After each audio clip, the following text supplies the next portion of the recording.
All right, everybody, welcome back to another episode of the Mainly Hoops podcast. We're covering UCF today, talking about their transfer portal moves.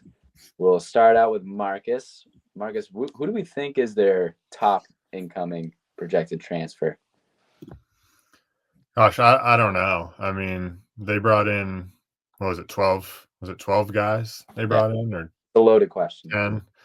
Um, they brought in like BJ Freeman, who's had some issues at Arizona State. Jermichael Stillwell averaged a double-double at Milwaukee last year. Demas Folks, that's how you say his name, coming over from Milwaukee as well. Riley Kugel, there's probably still some believers out there from his Florida days. George Beal from Hampton.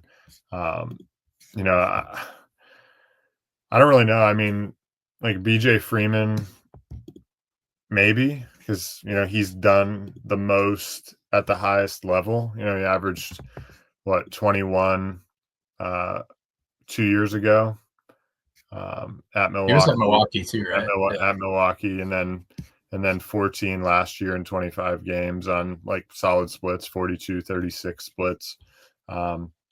So I guess I'd probably go there, but I think there's a bunch of guys that are like okay. I just don't really love this team. I know, Cody, you probably feel similarly. You don't really love this UCF team.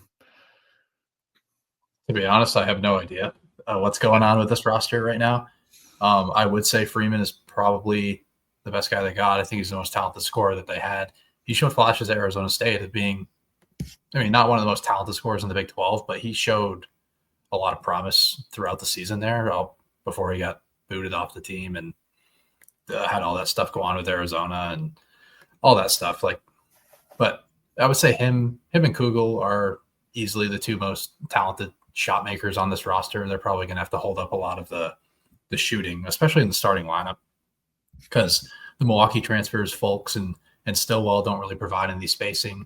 Folks is a very interior-oriented guard who honestly doesn't really have a ton of athletic traits. I don't really see how his offensive game translates, and he's not a super great lateral mover. So I don't think I love how Folks translates. I like how Stillwell translates from a physical perspective. He gets all over the offensive glass. Had 11 rebounds per game in 28 minutes per game is pretty impressive. So I do like how he translates, at least from an offensive perspective. I think he's more of an offensive-minded big. But throughout this entire roster, there's a lot of unknown because there's a lot of guys coming from a lot of different places. Some guys coming from high major schools, they didn't get a ton of time. Got like a guy like Chris Parker, only played 10 minutes a game at Villanova, didn't really get to showcase any of his offensive ability. Like Jerry Fomena from Mississippi State was formerly at Rhode Island, didn't show all that much, only played 3 minutes a game. It's more of a rebounding oriented big, doesn't really provide much value outside of that. And then there's some other like floor spacers coming in, like Carmelo Pacheco and George Beal coming in from Mount St. Mary's and Hampton, respectively. Pacheco is, a lights out shooter, shot at 46% on pretty high volume, took 5.5 attempts per game, but he's strictly a shooter, took 20 shots inside the arc the entire season at Mount St. Mary's. And then a guy like George Beal, who shot at 40% on 5 attempts per game as well.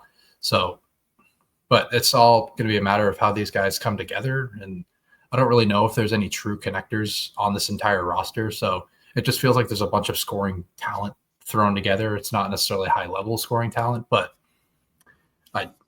there's a ton of unknown on this roster. So I'm going to have to wait until night number 1 to really have an actual opinion on this team. Probably have a little bit more info when the team preview comes out. But yeah, like I said, we're not really going to know until the ball gets rolled out there.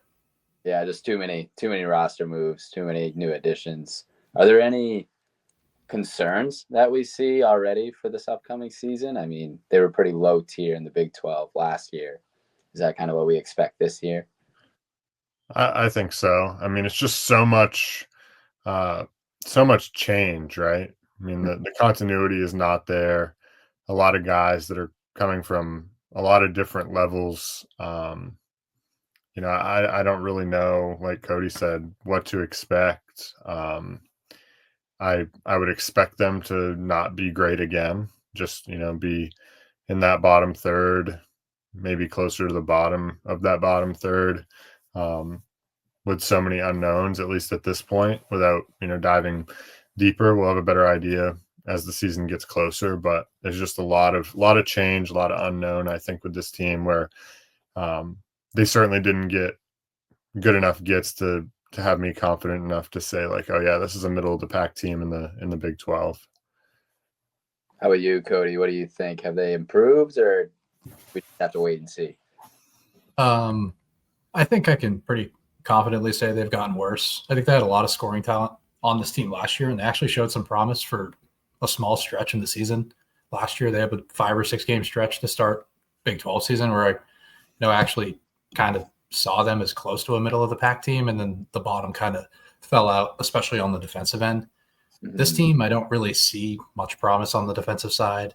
Guys like Kugel and Freeman aren't the greatest wing defenders. I don't really love Fulks from a defensive perspective. I don't really love him as a lateral mover, like I said. And a guy like Stillwell, more of a, not below the rim big, but just more of an offensive centric big. John Bowl is a guy people like to think he has some upside. I think he provides some rim protection for this team, but it doesn't really help in the rebound. From him at Ole Miss last year, only played 4 minutes a game, but there's probably a reason for that. And that's an Ole Miss team that kind of needed some help up front, especially from a defensive standpoint. He wasn't able to slide in there and play all that much of a role. So there's probably some concern there. And yeah, like I said, the scoring talent isn't the same as it was last year. Obviously, Keyshawn Hall was fantastic, averaged 19 points a game, and they just don't really have that replacement. And I don't really think they have any defensive backbone to make up for it. Any final thoughts for these guys? It seems like defense is kind of going to be a big concern for them this upcoming season. Yeah, I mean, I just don't really have that high of expectations for them. Like Cody said, I mean, at least last year they had Keyshawn Hall. Now it's just a bunch of unknown. So I don't really have that high of expectations for them. Mm-hmm. Cody, how about you? Yeah, I mean, that's kind of the problem with a Johnny Dawkins-led team. I mean, most of his teams are built off of their defensive backbone with their rim protection up front. They had a guy like Mustafa Cham last year, and they had some guys by his side that could actually protect the rim at a competent level.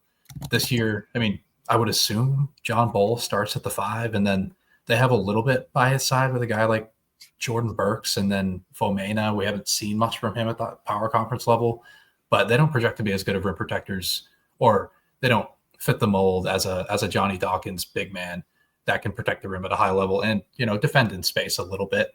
So that's a real issue. And then when you don't have the, high floor, or, just don't have the shot making talent in general outside of Freeman and Kugel. So it creates a low floor on both sides. So I could see this season kind of spiraling out of control pretty quickly. But then again, we're not going to know till the ball gets rolled out there. Right. Yeah. Well, that'll wrap things up for UCF. As always, thank you guys for listening to another episode of the Mainly Hoops podcast.